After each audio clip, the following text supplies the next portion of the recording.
So the main one that I actually wanted to describe here is this one here.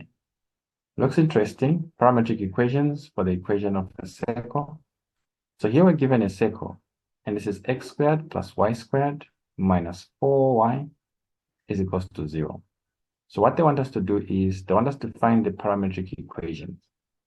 So to find the parametric equations, how do we do that? Well, firstly, this seems like it's a little bit weird. So we want to first combine these two so that they are expressed as one. In other words, we want to complete the square for y. To complete the square for y, we'll keep x squared the way it is. Here, when completing the square, we know we'll keep first the minus 4y. Then we'll get half of minus 4, which should be minus 2. Then we'll square it. So we will add it, then we will subtract it. And then, of course, everything else remains the same, so equals to 0. So I got half of negative 4, I squared it, then I added it, then I subtracted it. So this is how we complete the square.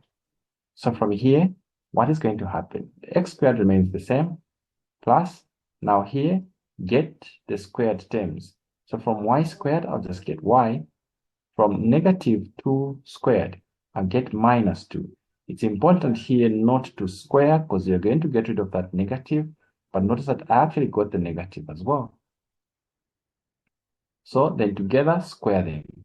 The minus 4y is like it has been ignored, but in truth, it is actually contained in this expression. So the minus here comes here. The minus 2 this side can now be squared, which becomes a 4 is equals to 0. So now we have x squared plus, this is y, minus 2 squared. The minus 4 becomes plus 4. Okay, so this is where we are now. Now, when you look at this, we are almost there. But the goal is to come up with the parametric equations. Now, the parametric equations, remember, have to be in terms of some new parameter, not x, not y. Either x is equals to this parameter. X equals to this parameter and y is equals to the same parameter. Now, how do we do that? Well, here I see squares being present. So I want to try. Can I actually try to use sine squared theta plus cos squared theta for this scenario?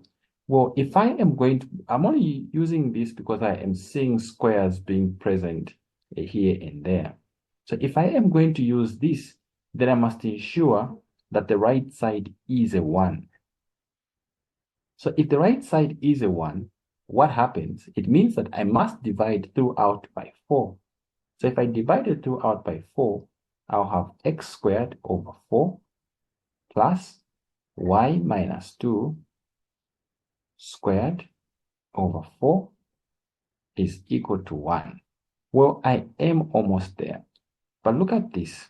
We want, let me get that identity first.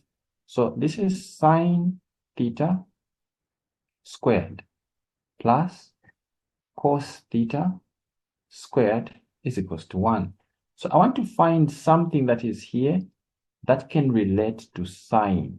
So in other words, the whole term, or rather let me say, I want the whole term here to be squared and the whole term here to be squared so that when I add those two, they can give me a 1 there. So to do that, in other words, I want this 4 here to also be part of what is being squared here. So to do that, this must be x over, so since I want the 4 to be squared, it has to be the square root of 4, then together squared.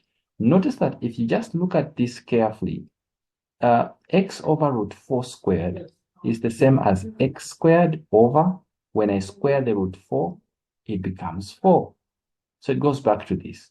So this is what I want. I want to rewrite this so that both the x and the 4 will be under the square.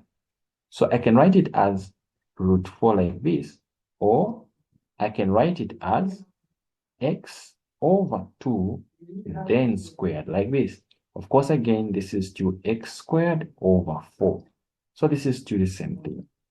So from here, this is x over 2, both being squared. then plus. In the same way, I want to do the same thing here.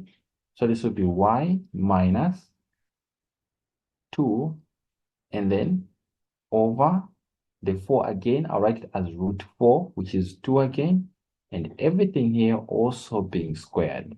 So again, notice that even this, when I send the square inside, it will still take me back to this. So now I can say this is what is equals to 1. The trick is it should be reversible. You should still be able to go back. And notice that here, throughout, I've been showing that it is actually reversible. Once you reach this part, notice that my expression here now looks similar to this identity. So I have tried to write it so that it fits that identity. Once you do that, you can now equate the terms which are being squared to sine. So sine theta will equate this, while cos theta will equate to this. So I can conclude that sine theta is equals to x over 2, so that this implies that x is equals to 2 sine theta. In the same way, I can conclude that cos theta is equal to y minus 2 over 2. And even here, I can try to make y subject.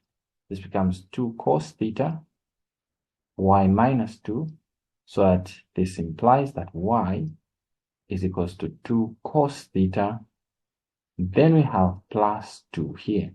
So these are the two parametric equations that describe that equation. Any questions there?